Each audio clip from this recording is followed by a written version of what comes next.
하나님 아버지, 오늘은 아버지라 부르는 것이 참 좋습니다. 귀한 어버이의 날에 하늘에 계신 우리의 아버지를 생각합니다. 심장이 뛰게 하시고 숨이 멈추지 않게 하시며 생각이 끊임없게 하시고 걸어서 뛰어서 어디든 가게 하시고 잠자리에 들 때면 모든 것이 새로워지게 하시는 하나님, 오늘도 주님께서 우리에게 주신 이 생명을 기뻐하며 온 우주와 모든 피조물과 더불어 주님을 찬양합니다. 우리의 아빠 아버지가 되어주신 하나님, 어린아이와 같지 않으면 결단코 하나님의 나라에 들어올 수 없다시며 우리로 하나님의 어린아이가 되기를 바라시는 하나님, 이 어버이날에 참 어버이신 하나님을 의지하고 따르기를 원합니다.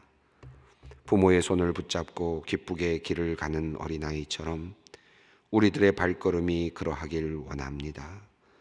우리의 손을 주님께 내어놓습니다. 이 어려운 세상길 가는 동안 우리의 손을 잡아주시어 우리의 발걸음이 가볍게 하시고 힘차게 하여 주시옵소서. 하나님, 하나님을 대리하는 자로 자녀들에게 부모를 허락하여 주시니 참 감사합니다. 부모를 통하여 생명을 얻고 부모를 통하여 아낌없이 주는 사랑을 배웠습니다. 부모를 통하여 모든 것을 희생하는 삶을 배웠습니다. 인생의 삶의 원리를 배웠습니다. 하나님, 우리에게 보내주신 참으로 귀한 천사요 하나님의 대사입니다.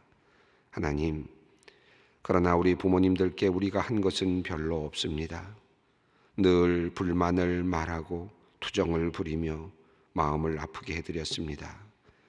하지만 아낌없이 주는 나무처럼 생명까지도 내어놓으신 주님처럼 우리 부모님은 모든 것을 아끼지 않으시고 우리를 위해 내어주셨습니다. 하나님, 갚을 길이 없지만 우리 부모님을 위하여 기도합니다. 우리 부모님들의 건강을 지켜주시고 마지막 날까지 늘 동행하여 주시옵소서. 하늘의 소망을 가지고 기쁨으로 여생을 살게 하시고 자녀들을 통하여 많은 위로와 사랑을 나누게 하여 주시옵소서. 혹시 우리가 바쁘다는 핑계로 부모님의 진정한 필요를 외면하지는 않았는지 돌아봅니다. 우리의 부족함을 용서하여 주시옵소서. 외로워하시는 부모님, 힘들어하시는 부모님, 고통스러워하시는 부모님의 필요를 제대로 채워드리지 못하는 자식들의 안타까움을 주님께서 아십니다. 못난 불효자와 같은 우리들을 긍휼히 여기시고 조금이라도 더 부모님께 가까이 갈 수 있도록 우리의 마음과 여건을 허락하여 주시옵소서. 사랑의 주님, 우리의 연로하신 부모님들 중에는 질병으로 고생하시는 분들이 많습니다. 인생의 황혼이 다가올수록 마음은 더 쓸쓸해지고 몸은 아파오며 거동이 불편해 울적한 기분이 듭니다. 주님, 육신이 약해지는 것은 막을 수 없겠지만 그 노화의 속도를 최대한 늦추어 주셔서 우리의 부모님들이 주님이 부르시는 그날까지 온전히 걷고 말하고 행동하시는 데 불편이 없이 생활하실 수 있게 하여 주시기를 원합니다. 특별히 부모님들의 총기가 흐려지지 않도록 붙들어 주시옵소서. 모든 기억이 생생하게 살아있게 하시고 언어가 명료히 표현되게 하시며 입맛도 떨어지지 않게 하여 주시기를 기도합니다. 그리하여 주님이 허락하신 인생의 모든 날을 마지막까지 복되고 아름답게 채워낼 수 있도록 은혜를 베풀어 주시옵소서. 약한 자에게 자비를 베푸시는 하나님, 우리 주변에는 소외된 가정들이 많이 있습니다. 그 모든 부족하고 결여된 부분을 하나님의 사랑으로 채워주시며 성도 간의 교제를 통해 온기가 전해질 수 있도록 인도하여 주시옵소서. 그리하여 아버지가 없는 자녀들에게는 주님이 친히 아버지가 되어주시고 어머니 없이 세상에 홀로 내던져진 마음으로 살아가는 자녀들에게는 주님이 친히 어머니의 사랑으로 채워주시기를 간구합니다. 사랑하는 자녀를 먼저 잃어 가슴에 묻은 부모님도 있습니다. 그 아픔의 무게를 누가 상상이나 할 수 있겠습니까? 주님 이 시간 그들의 마음에 친히 찾아가 주셔서 먼저 떠나보낸 자식에 대한 그림을 위로하여 주시고 하늘의 평강으로 채워주시옵소서. 특별히 1년 전 사랑하는 자녀를 가슴에 묻은 권사님과 집사님의 마음에 하늘의 위로를 더하여 주시옵소서. 아버지 하나님, 지금 이 땅에는 자녀를 어떻게 길러야 할지 혼란스러워하는 부모님들이 많습니다. 어려서는 교회 울타리 안에서 자라났지만 성인이 된 후 신앙을 버리고 세상으로 향한 청년들이 늘어갑니다. 이 혼란스러운 시대에 우리 자녀들에게 하나님의 말씀을 사모하는 마음을 부어주시기를 간구합니다. 이 말씀이 우리 자녀들의 심령 깊은 곳에 심겨지게 하시고 성령의 감동으로 말씀이 진리의 사건으로 경험되게 하여 주시옵소서. 우리 자녀들이 살아계신 하나님을 만나게 하시고 말씀의 권능 체험하며 살게 하여 주시옵소서. 소망교회 성도들을 위해 기도합니다. 오늘 아침 수술을 받는 권사님이 있습니다. 두려움과 염려의 마음이 아니라 평안과 담대한 마음으로 모든 과정 견디고 이겨내게 하여 주시옵소서. 치료하시며 회복시키시는 하나님의 손길을 경험케 하여 주시고 온전히 나음을 얻게 하여 주시옵소서. 이제 얼마 후에 있을 세례식과 입교식을 준비하는 우리 성도님들이 있습니다. 코로나19로 모든 것이 달라진 이때에 부활신앙으로 새롭게 태어나는 귀한 변화가 있기를 간구합니다. 믿음으로 다시 새롭게 되는 은혜가 있게 하여 주시옵소서. 말씀 앞으로 나아갑니다. 오늘도 우리에게 예비된 말씀을 들을 때 하나님의 마음 온전히 느끼게 하여 주시옵소서.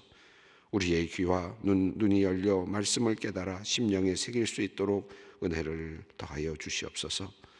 우리의 영혼과 육체가 하늘로부터 오는 새 힘을 얻게 하시고 주신 말씀 의지하여 오늘 하루도 힘차게 아름답게 살아낼 수 있도록 인도하여 주시옵소서. 우리 주 예수 그리스도의 이름으로 기도 올리옵나이다. 아멘.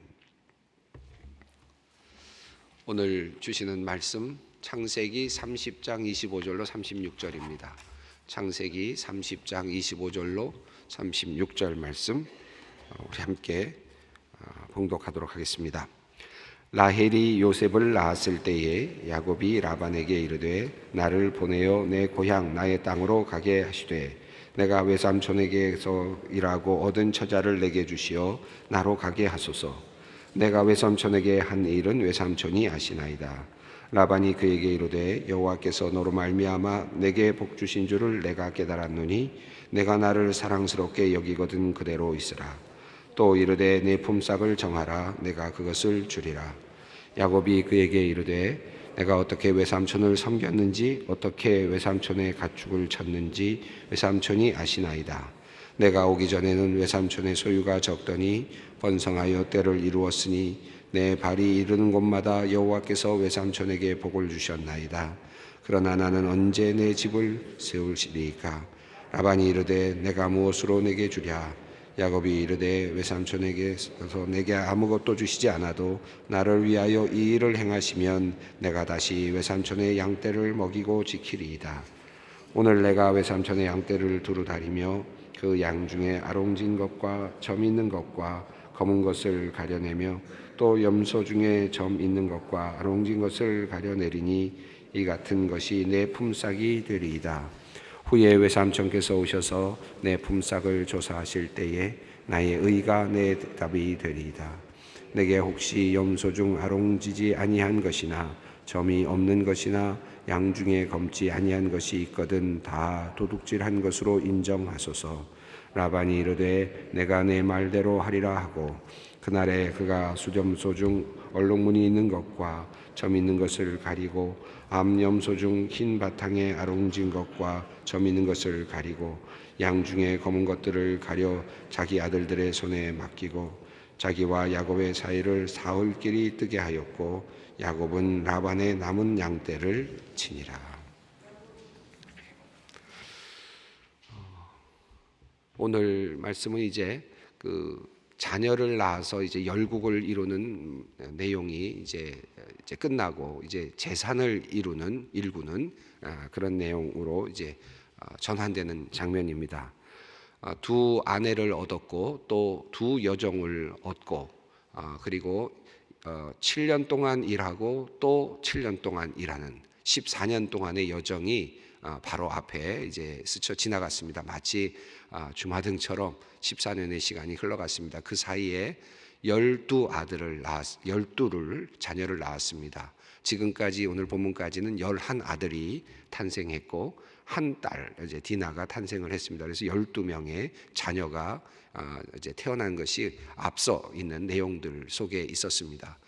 그 내용을 우리가 살펴보았는데 인간의 혼동과 그리고 또 자녀들 간의 어떤 시기심과 싸움과 투쟁, 또 욕구, 사랑에 대한 어떤 욕망 이런 것들이 작용하고 있고 서로 질투하면서 서로 아이를 낳기 위해서 사랑을 독차지하기 위해서 끊임없이 애쓰는 과정들이 우리가 들을 볼 수가 있었죠.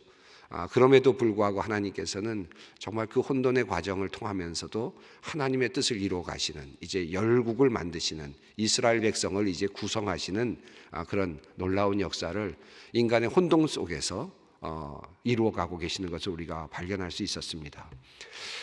어떻게 그렇게 해서 열국이 시작됐다라고 성경이 말할 수 있을까 할 정도로 정말 멋지게 한 아들 태어나고 또 멋지게 한 아들이 태어나고 이렇게 태어나도 시원치 않을 것 같은데 여러분 만약에 르벤을 조상으로 하고 있는 자녀들이 있고 레위를 조상으로 하고 있는 자녀들이 있을 것이고 유다를 조상으로 하고 있는 자녀들이 있을 것이고 이렇게 자녀들이 있을 텐데 할아버지를 거슬러 올라갈 때인데 올라가서 봤더니 우리는 종의 자식이었고 또 우리는 또 사랑받지 못하는 아버지의 자식이었고 우리는 어떤 자식이었고 이렇게 굳이 올라가도록 할 필요가 있었을까?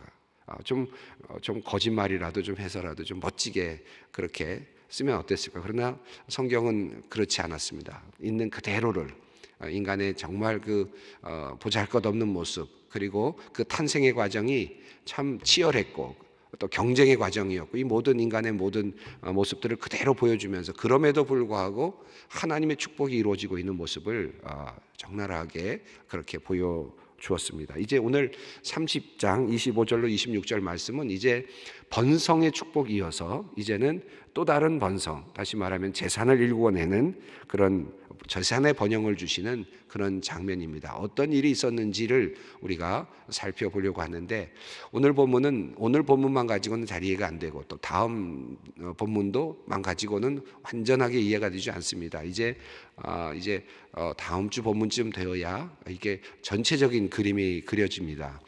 그때까지 조금 우리가 참으면서 본문을 읽어 내려갈 필요가 있겠는데요. 우선 25절 말씀을 함께 읽어보겠습니다. 라헬이 요셉을 낳았을 때에 야곱이 라반에게 이르되 나를 보내어 내 고향 나의 땅으로 가게 하시되. 라헬이 요셉을 낳았을 때에 이제 야곱은 땅으로 갈 생각을 했습니다. 라헬이 라헬이 요셉을 낳기 전까지는 아마도 온전한 가정을 이루었다고 야곱은 생각하지 않았던 것 같아요.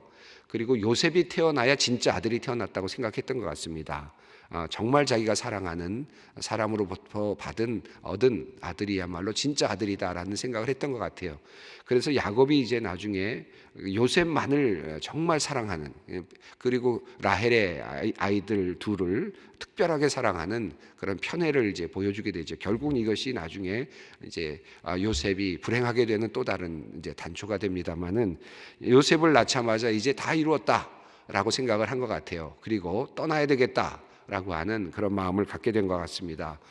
그러니까 요셉이 태어날 때쯤 되면 이미 자기 자신이 라반과 약속했던 그 약속의 기간이 지났다라는 것을 우리가 알 수 있겠죠.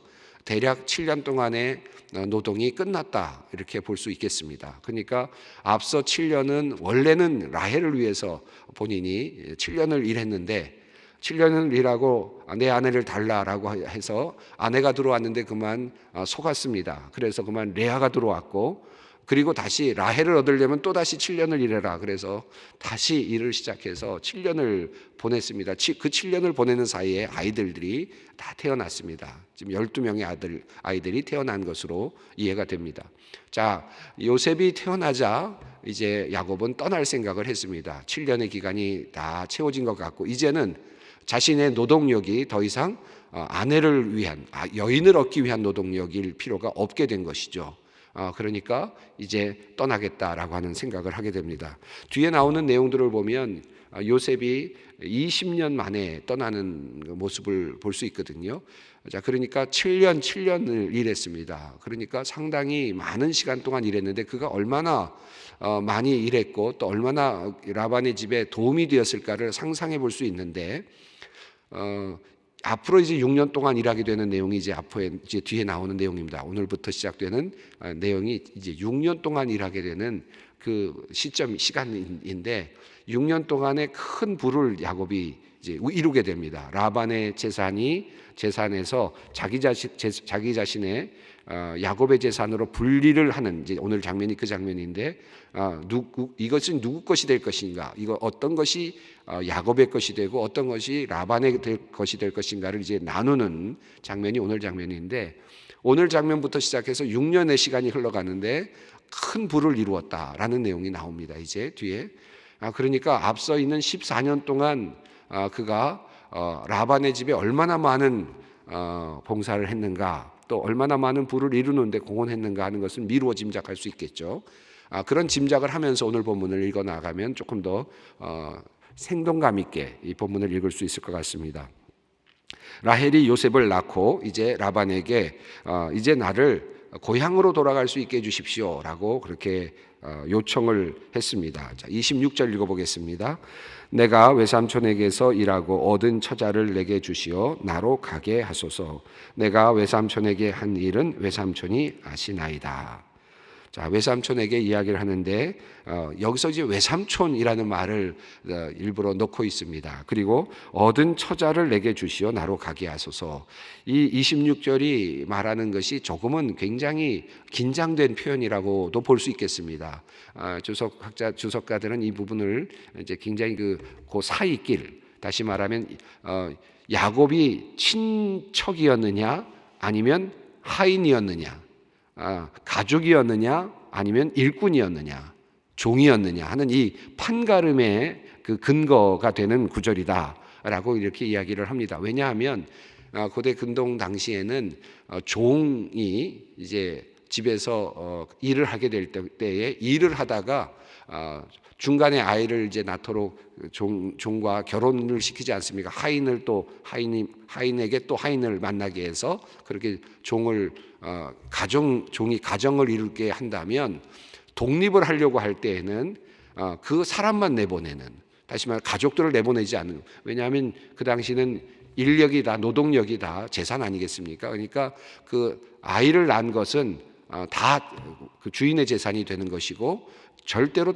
내보내지 않는 본인만 나가게 하는 그런 관습이 있었죠. 그러니까 지금 이제 야곱은 내가 지금까지 14년을 종으로 살았는가 아니면 가족으로 살았는가 하는 판가름을 해야 되는 지금 상태가 됩니다. 사실은 위태위태한 그런 상황이라고 볼 수 있습니다. 그래서 이 야곱은 뭐라고 얘기하느냐면 외삼촌이라고 이야기를 합니다. 우리 관계는 외삼촌과 조카의 관계입니다. 우리 종과 하인의 관계가 아닙니다. 근데 그래도 그럴 수 있는 것이 물론 야곱이 조카이긴 하지만 빈털터리로 아무것도 갖지 않고 왔기 때문에 그저 노동력을 거두어 준 것만 해도, 그를 거두어 줘서 먹여준 것만 해도 사실은 큰 일을 했다 할 수도 있습니다. 이 사람이 노동을 제대로 못했거나 능력이 없었으면 그냥 먹여주는 혜택을 입는 또 그런 경우도 있을 수 있었으니까요. 자, 그런 의미에서 지금 야곱은 좀 긴장한 상태에서 외삼촌이라고 말합니다. 그리고 얻은 처자를 내게 주시어 나로 가게 하소서 합니다. 이 말은 이제 우리가 가족이었습니다. 그리고 우리는 친척이었고, 그래서 내가 얻은 그 처자는 내 재산과 같고 또 나와 함께하는 사람들입니다. 고대 근동의 관점에서 본다면 그렇단 말이죠. 그런 의미에서 이제 가겠습니다라고 하는 그런 이제 이야기를 합니다. 그리고 외삼촌, 또 외삼촌이라는 말을 합니다. 외삼촌에게 내가 한 일은 외삼촌이 아십니다. 이제 가족으로 나를 여겨주십시오. 그렇다면 나를 이제 보내주십시오라고 하는 그런 내용이었습니다. 자, 27절 읽어보겠습니다. 라반이 그에게 이르되 여호와께서 너로 말미암아 내게 복 주신 줄을 내가 깨달았노니 내가 나를 사랑스럽게 여기거든 그대로 있으라. 여기서 종이다라고 하는 그런 관점을 다루지는 않았습니다. 그리고 나름 이제 가족으로서는 인정을 한 것 같습니다. 그리고 라반이 그에게 이르되 너로 말미암아 내게 복 주신 줄을 여호와께서 너에게 복을 주신 줄을 내가 깨달았다라고 하는 표현을 쓰고 있습니다. 이것은 아마도 상당한 그 부가 라반에게 생겨났다라고 볼 수 있을 것 같아요. 왜 이런 일이 일어나나? 처음부터 라반은 야곱을 잡고 싶어 했는데요. 처음부터 앞서 있는 내용도 보시면은 한 달을 두고 나서부터 라반은 야곱을 잡고 싶어 했습니다. 그래서 이제부터 네가 일을 하면서 이제 어떻게 하면 좋겠느냐 하면서 거의 백지수표와 같은 네가 원하는 걸 얘기해라 할 정도까지 그렇게 라반은 야곱을 잡고 싶어 했죠. 그것은 하나님께서 야곱을 통해서 복을 주셨다라는 것을 라반이 느꼈던 것 같습니다. 재미있는 표현이 나오는데 여호와께서 너로 말미암아 내게 복을 주신 줄을 내가 깨달았다 그랬는데 여기 깨달았다라는 말이 히브리어로는 정확한 뜻이 어떻게 되어 있느냐 하면 점을 쳐서 알게 되었다라는 뜻이에요. 그러니까 점을 쳐서 알게 되었다. 그러니까 이방신을 나름 섬기고 있는 지금 라반이 점을 쳐서 이게 어디서부터 왔는지를 알아보았더니 너를 통해서 왔다고 하더라 라는 이런 판단을 했다라는 뜻입니다.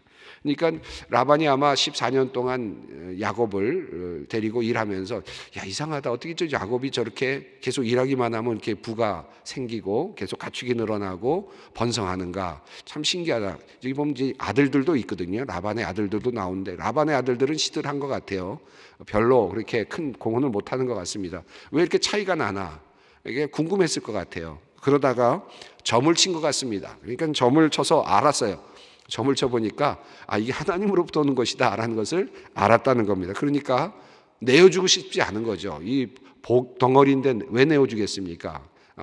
이 야곱이 있으면 계속 번성할 수 있는데 내어주고 싶지 않은 거죠. 그러니까 함께 있자라고 이렇게 이야기를 합니다. 고향 땅으로 가지 말고 함께 있자라고 이렇게 이야기를 합니다. 그러면서 네가 원하는 대로 내가 해주겠다. 내 품삯을 정하라. 내가 그것을 주겠다라고 28절에서 이야기하죠. 자, 29절과 30절 읽어보겠습니다. 야곱이 그에게 이르되 내가 어떻게 외삼촌을 섬겼는지 어떻게 외삼촌의 가축을 쳤는지 외삼촌이 아시나이다. 내가 오기 전에는 외삼촌의 소유가 적었더니 번성한 때를 이루었으니 내 발을 이르는 곳마다 여호와께서 외삼촌에게 복을 주셨나이다. 그러나 나는 언제나 내 집을 세우리이까. 모든 것을 다시 정리를 합니다. 야곱은 그러면서 정말 당신이 복을 많이 받지 않았습니까? 그런데 이제 나도 내 집을 세워야 하지 않겠습니까? 다시 말하면 이제 내 재산을 일궈야 되지 않겠습니까? 라고 하는 제안을 하게 됩니다. 그러자 라반이 이제 그러면 어떻게 해주면 좋겠느냐? 31절 말합니다. 라반이 이르되 내가 무엇으로 내게 주랴? 그러자 야곱이 이제 대답하죠. 함께 읽어보겠습니다. 외삼촌께서 내게 아무것도 주지 않아도 나를 위하여 이 일을 하시면 내가 다시 외삼촌의 양떼를 먹고 지키리이다. 하나를 제안합니다. 야곱이 한 가지를 제안하는데 이제 제안을 하는 내용이 이제 뒤에 나오죠. 자, 그 내용을 제안합니다. 그러면 내가 있겠습니다라고 조건을 제시합니다. 근데 이 조건이 조금 엉뚱해요. 한번 보겠습니다. 32절입니다. 오늘 내가 외삼촌의 양떼를 두루 다니며 그 양 중에서 아롱진 것과 점 있는 것과 검은 것을 가려내며 또 염소 중에 점 있는 것과 아롱진 것을 가려내리니 이 같은 것이 내 품삯이 되리이다.